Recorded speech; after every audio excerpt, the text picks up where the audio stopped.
إن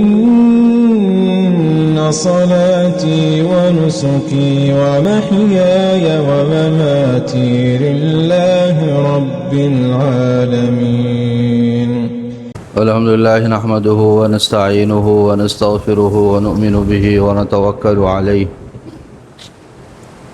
ونعوذ بالله من شرور أنفسنا ومن سيئات أعمالنا. من يهده الله فلا مضل له ومن يضلله فلا هادي له. ونشهد أن لا إله إلا الله وحده لا شريك له. ونشهد أن سيدنا ومولانا وحبيبنا وشفيعنا وسندنا محمدا عبده ورسوله صلى الله تعالى عليه وعلى آله وأصحابه وأزواجه وذرياته وأهل بيته وسلم تسليما كثيرا كثيرا. أما بعد فأعوذ بالله من الشيطان الرجيم. بسم الله الرحمن الرحيم. هو الذي بعث في الأميين رسولا منهم يتلو عليهم آياته ويزكيهم ويعلمهم الكتاب والحكمة وإن كانوا من قبل لفي ضلال مبين. صدق الله مولانا العظيم.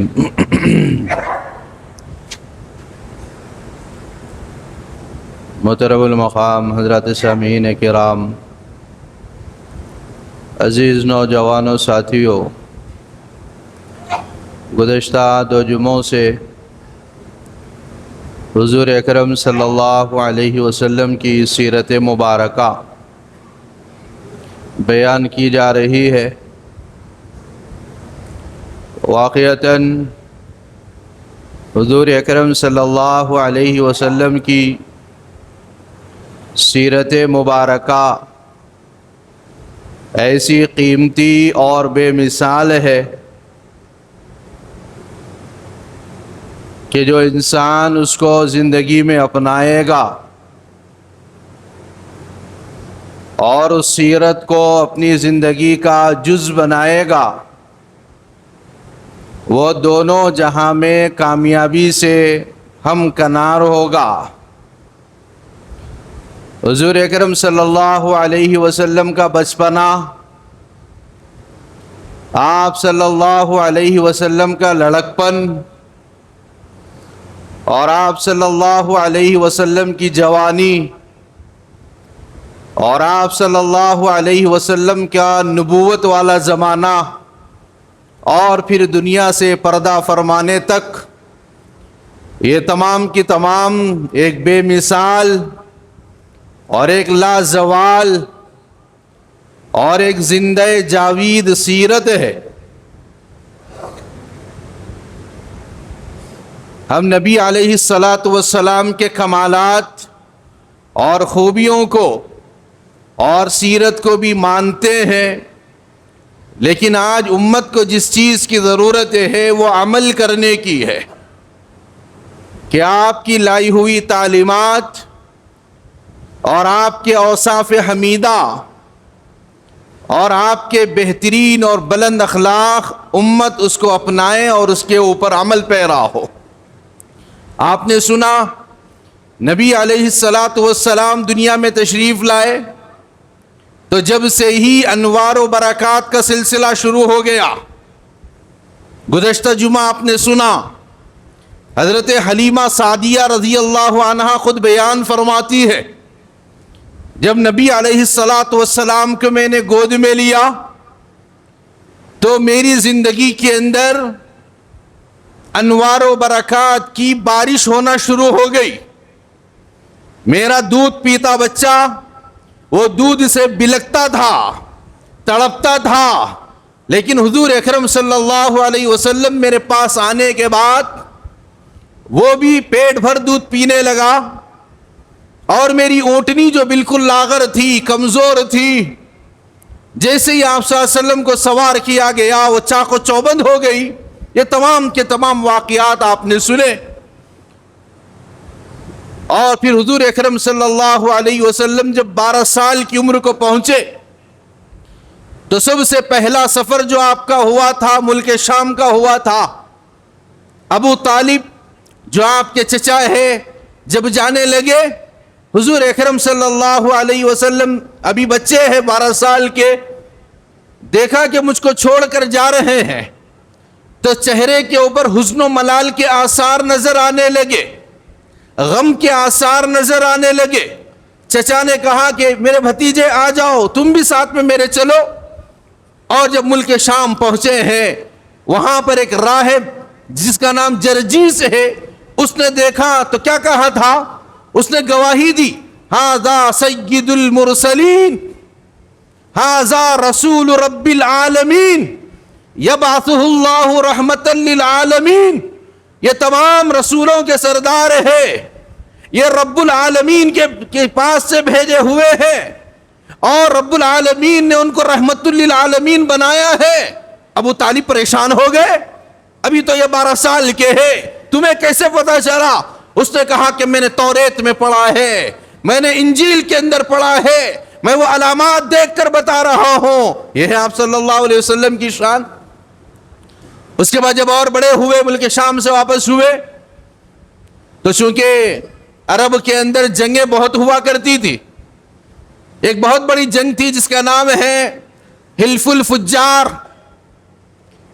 آپ صلی اللہ علیہ وسلم جب 15 سال کے ہوئے وہ جنگ ہوئی. آپ کا قبیلہ قریش کا تھا اور قبیلہ قیس سے یہ جنگ ہو رہی تھی, تو آپ صلی اللہ علیہ وسلم بھی اس کے اندر شامل ہوئے. اور تاریخ نگاروں نے لکھا کہ تیر اٹھا کر دیتے تھے اپنے چچا کو, ہیلپ کرتے تھے, مدد کرتے تھے, اور بہت باہمت تھے اور بہت باجری تھے. یہ آپ صلی اللہ علیہ وسلم کی ہمت ہے.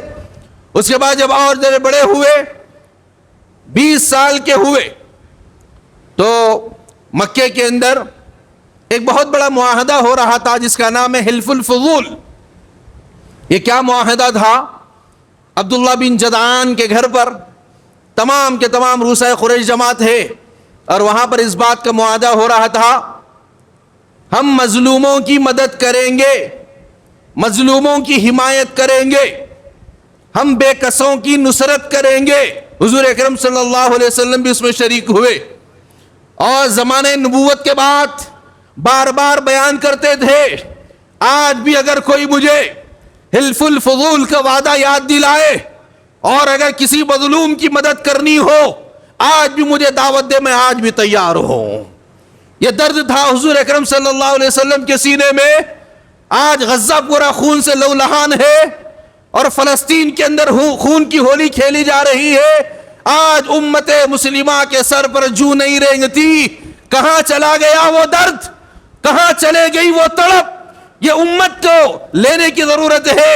آج جھنڈے تو یاد رہے, لیٹنگ تو یاد رہی, ربیع الاول کی 12 تاریخ کے لیے چندے کرنا تو یاد رہا, لیکن مظلوم کی حمایت کرنا کیوں ہم بھول گئے؟ ایک مظلوم کی حمایت کے لیے حضور اکرم صلی اللہ علیہ وسلم بے چین ہو جایا کرتے تھے, بے قرار ہو جایا کرتے تھے. حلف الفضول اسی کی ایک بہت بڑی علامت ہے اور ایک بہت بڑی تاریخ ہے. 20 سال کی عمر میں آپ صلی اللہ علیہ وسلم کی زندگی میں عین جوانی کی عمر ہے. آپ صلی اللہ علیہ وسلم کے اندر اخلاق ہے, کردار ہے, مروت ہے, لوگوں کے ساتھ ہمدردی ہے, اور ہر گناہ سے آپ صلی اللہ علیہ وسلم دور رہا کرتے تھے. اور جب 25 سال کی عمر میں پہنچے, آج بھی میرے بہت سارے نوجوان ہیں 25 سال کی عمر میں پہنچ گئے, میرے نوجوان سے متعلق کیا باتوں کا چرچا ہوتا. اس کے پاس بہت بڑی بائک ہے اور یہ رات بھر چبوترے کے اوپر گزارتا, اس کے پاس اتنا بڑا سیل فون ہے, یہ اتنے پیسے اڑاتا, یہ اتنے ہوٹلوں کے اندر گھومتا. ایک نوجوان 25 سالہ نوجوان کی یہ تاریخ ہم بیان کر سکتے, لیکن آپ صلی اللہ علیہ وسلم کی 25 سالہ جو عمر مبارک ہے اس کے اندر کیا تھا وہ سنیے میرے بہت سارے نوجوان بیٹھے ہوئے. 25 سال کی عمر مبارک میں مکے کے ہر گھر میں حضور اکرم صلی اللہ علیہ وسلم کا چرچا تھا, آپ کے اخلاق کا چرچا تھا. کتنے با اخلاق ہے, کتنے باحیا ہے, کتنے پاک دامن ہے, اور کتنی عزت حفت کی حفاظت کرنے والے ہیں، کتنے محنتی ہیں. کبھی آپ صلی اللہ علیہ وسلم خاموش نہیں بیٹھے، ہمیشہ تجارت ہے، کاروبار ہے، لوگوں کی مدد ہے، لوگوں کی نصرت ہے، با مقصد زندگی آپ صلی اللہ علیہ وسلم کی تھی. اے نوجوانوں، تم بھی اس عمر کے اندر ہو، کبھی تم نے سوچا کہ تمہاری زندگی کا مقصد کیا ہے؟ ربیع الاول آتا ہے، چلا جاتا ہے، 12 ربیع الاول کی تاریخ آتی ہے، چلی جاتی ہے. تم نے یہ سوچا کہ بیک لے کر روڈوں پہ گھما لیے، ہم نے حق ادا کر دیا، بڑے بڑے جھنڈے لے کر ہم لہرا دیے، ہم نے نبی کا حق ادا کر دیا، اور ڈی جے ہم نے لگا لیا، ہم نے نبی کا حق ادا کر دیا، ہم نے میوزک لگا لی، ہم نے نبی کا حق ادا کر دیا، بڑی بڑی نعتیں ہم نے لگا دی، ہم نے نبی کا حق ادا کر دیا. میرے نوجوان، آپ یہ سوچ رہے ہیں؟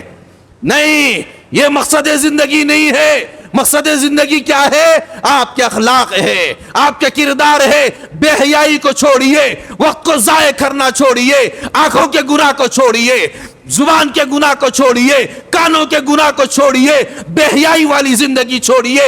کالج کے اندر جو بے حیائی والی زندگی گزر رہی ہے اس کو چھوڑیے. بوائے فرینڈ اور گرل فرینڈ کا یہ ماحول ختم کیجئے. ماں باپ کے لیے اخلاق سے پیش آئیے اور پڑوس والوں کے لیے با اخلاق بنیے. یہ ہے آپ کے لیے کردار. پورے مکے کے اندر حضور اکرم صلی اللہ علیہ وسلم کی جوانی بے مثال جوانی ہو گئی تھی. حضرت خدیجۃ الکبریٰ رضی اللہ عنہا مکے کی بہت بڑی تاجرہ تھی، کاروبار ان کا بہت بڑا پھیلا ہوا تھا. کتابوں میں لکھا ہوا ہے کہ مکے سے قافلے جایا کرتے تھے اونٹوں کے اوپر بزنس کے لیے. تو مکے میں جن جن کے پاس مال ہوتا وہ کاروبار کے لیے اپنے اونٹ تیار کر لیتے، اور حضرت خدیجہ رضی اللہ عنہا کا جو مال ہوتا وہ تنہا کا اتنا ہوتا جتنا پورے مکے والوں کا ہوتا. اتنی بڑی مالدار تھی حضرت خدیجۃ الکبریٰ رضی اللہ عنہا. جب انہوں نے آپ صلی اللہ علیہ وسلم کی امانت داری کو، دیانت داری کو، اور تقوی طہارت کو، اور زبان کی سچائی کو اور صداقت کو سنا، تو اپنے غلام کو جس کا نام ہے میسرہ، اس غلام کو بھیجا اور آپ صلی اللہ علیہ وسلم کے پاس بھیجا اور کہا کہ تجارت کا مال ہے، ملک شام میں فروخت کرنا ہے، کیا آپ اس کے لیے تیار ہے؟ تو آپ صلی اللہ علیہ وسلم نے ہاں کہی، اس واسطے کہ کاروبار اور تجارت اور اپنے ہاتھوں کی کمائی یہ آپ صلی اللہ علیہ وسلم کو پسند تھا. بیٹھ کر کھانا، دوسروں کے روٹیاں توڑنا، دوسروں کے مال پر نگاہ رکھنا، یہاں سے مل جائے وہاں سے مل جائے، یہ تو تمام کے تمام برے اخلاق کے اندر آتے ہیں. یہ تمام چیزیں مذموم تھی اور آپ صلی اللہ علیہ وسلم اس کو پسند نہیں فرماتے تھے. محنت، آج ہمارا نوجوان محنت سے جی چراتا ہے. اس سے کہا جائے بھئی کاروبار کر، وہ کہتا ہے کہ پھکٹ میں مال مل جائے تو اچھا ہے، مجھ سے محنت نہیں ہوتی. محنت کرنا، جوانی کے اندر محنت کرنا، محنت کریں گے، کمائیں گے، ماں باپ کو کھلا سکتے، خاندان والوں کی مدد کر سکتے، پڑوسیوں کی مدد کرتے، غریبوں کی مدد کر سکتے. محنت کر کے کما کے پیسے حاصل کرنا، باپ کے پیسوں پر اڑانا اور باپ کے پیسوں پر عیاشی کرنا، یہ اچھے نوجوانوں کا شیوا نہیں ہوتا. ایک نوجوان کے اندر غیرت ہونا، ارے میرے ماں باپ اتنا 25 سال تک کھلاتے رہے، 30 سال تک ابھی تک ان کا کھاتا رہوں، کب میں ان کی خدمت کروں گا، کب میں خاندان والوں کی خدمت کروں گا، کب میں ضعیفوں کی، مجبور لوگوں کی خدمت کروں گا. آپ صلی اللہ علیہ وسلم تیار ہو گئے اور ملک شام کو دوسرا سفر ہوا. جب ملک شام پہنچے، وہاں پر ایک نستورہ نامی ایک راہب سے ملاقات ہوئی. وہ قریب آیا، آنے کے بعد میسرہ جو حضرت خدیجہ کبریٰ رضی اللہ عنہا کا غلام تھا، ان کو بلایا. بلانے کے بعد کہا کہ بھئی تمہارے ساتھ کون ہے؟ کہا کہ یہ ان کا نام محمد ہے، مکے کے رہنے والے ہیں، کاروبار بزنس کے لیے آئے ہوئے ہیں. اس نے کہا میں گواہی دیتا ہوں کہ یہ نبی آخر الزماں ہے. ہوا نبی آخر الزماں، یہ تو سب سے آخری نبی ہے، آخر الانبیاء ہے، آخر الرسول ہے. اتنی بڑی ہستی کو تم ساتھ میں لائے. اس کے بعد اس نے دعوت کی، گھر پہ اہتمام کیا. اور اس نے کہا میں نے وہ علامات دیکھے. کیا علامات دیکھے؟ سیرت المصطفیٰ جو بہت مستند کتاب ہے اس میں لکھا ہوا ہے کہ اس نے دیکھا جب آپ صلی اللہ علیہ وسلم آ رہے تھے اور بہت شدید گرمی تھی تو دیکھا کہ ان کے اوپر فرشتے سایہ کر رہے ہیں اور آپ جہاں جاتے وہاں پر سایہ ہو جاتا ہے. اور پھر دیکھا تھا کہ ملک شام میں آنے کے بعد ایک مقام پر آپ رکے تھے تو کہا کہ یہ وہی مقام ہے جہاں پر انبیاء رکے ہوئے ہوتے ہیں, جہاں پر انبیاء کی تاریخ ہے وہاں پر آپ کھڑے ہوئے تھے. اور کچھ علامات آپ کے چہرے میں, کچھ علامات آپ کے پاس بھی اس نے دیکھی اور کہا کہ آپ نبی آخر الزماں ہیں اور بہت عزت اور اکرام کا معاملہ کیا. اور جب ملک شام سے واپس ہوئے بہت بڑا فائدہ ہوا. تجارت کے اندر سچائی سے فائدہ ہوتا. آج لوگ کیا سمجھتے, جب تک سامنے والے کو دھوکہ نہیں دیں گے, فراڈ نہیں کریں گے, جھوٹ نہیں بولیں گے, کاروبار ترقی نہیں کر سکتا. یہ کاروبار کرنے والوں یہ تمہاری بھول ہے. اگر واقعتاً ایسا ہوتا تو نبی آخر الزماں صلی اللہ علیہ وسلم کی یہ مثال نہ ہوتی. آپ ملک شام گئے, جہاں پر بھی آپ نے کاروبار کیا, بزنس کیا, اور پورے مکے کے اندر آپ مشہور ہوئے, اپنی زبان کی سچائی سے مشہور ہوئے, اپنے اخلاق کی بلندی سے مشہور ہوئے. جھوٹ بول کر, فراڈ کر کر, کسی کو ڈبا کر, کسی کو پانی میں ڈال کر اس سے آگے نہیں بڑھے, بلکہ سچائی کے ذریعے سے, امانت داری کے ذریعے سے, اخلاق کے ذریعے سے تجارت چمکے گی تو زبان کی سچائی سے چمکے گی. یاد رکھیے برکت آئے گی, اللہ کی طرف سے اس کے اندر برکت آئے گی. آپ ملک شام سے مکہ تشریف لائے, پورے مکے کے اندر دھوم مچ گئی. حضرت خدیجۃ الکبریٰ رضی اللہ عنہا اتنی متاثر ہوئی, انہوں نے آپ کے رشتے کے ایک بھائی تھے ورقہ بن نوفل, ان کے پاس گئی اور کہا کہ میں حضور اکرم صلی اللہ علیہ وسلم کو پیغام نکاح دینا چاہتی ہوں. تو ورقہ بن نوفل وہ آپ صلی اللہ علیہ وسلم کے جو چچا تھے ابو طالب, ان کے پاس تشریف لائے اور کہا کہ وہ نکاح کرنا چاہتے ہیں. تو ابو طالب ذمہ دار تھے اور حمزہ وہ بھی ذمہ دار تھے, جو بعد میں حمزہ رضی اللہ عنہ ایمان قبول کیے تو دونوں راضی ہو گئے. لہذا ابو طالب نے نکاح پڑھایا حضور اکرم صلی اللہ علیہ وسلم کا حضرت خدیجۃ الکبریٰ رضی اللہ عنہا سے. آپ صلی اللہ علیہ وسلم کی عمر مبارک 25 سال کی ہے اور خدیجہ رضی اللہ عنہا کی عمر یہ 40 سال کی ہے. تو 40 سال اور وہ بھی بیوہ تھی, ان سے نکاح حضور اکرم صلی اللہ علیہ وسلم نے فرمایا. بہت سارے لوگ آپ صلی اللہ علیہ وسلم نے جو کثرت نکاح کیے ہیں, 11 شادیاں حضور اکرم صلی اللہ علیہ وسلم نے کی ہے, اس کے اوپر تان کرتے ہیں, اس کے اوپر اعتراض کرتے ہیں. ان کو عقل کے ناخن لینا چاہیے.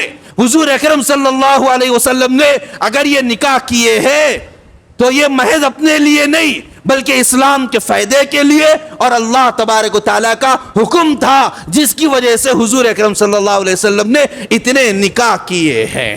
اور اگر واقعتاً جس طرح لوگ سوچتے ہیں اگر ویسا ہوتا تو سب سے پہلا نکاح آپ صلی اللہ علیہ وسلم کسی بیوہ سے نہ کرتے اور 40 سال کی خاتون سے نہ کرتے. تو اس سے معلوم ہوا آپ صلی اللہ علیہ وسلم کے جتنے نکاح تھے یہ تمام کے تمام من جانب اللہ تھے, اللہ نے حکم دیا تھا. یہی وجہ ہے جس قبیلے میں حضور اکرم صلی اللہ علیہ وسلم نے نکاح فرمایا وہ تمام کے تمام قبیلے والے اسلام کے اندر داخل ہو گئے. یہ خصوصیات ہے حضور اکرم صلی اللہ علیہ وسلم کی. بہرحال 25 سال کی عمر میں نکاح ہوا. اس کے بعد جب 30 سال کی عمر کو پہنچے تو ایک واقعہ پیش آیا تھا, انشاءاللہ وہ بیت اللہ کی تعمیر کا واقعہ تھا, اس کے اندر جمعہ بیان کیا جائے گا. یہ اسباق کیوں بیان کیے جا رہے ہیں, یہ سیرت کے پہلو کیوں بیان کیے جا رہے ہیں, اس واسطے کہ ہم سیرت سے سبق سیکھنے والے بنے.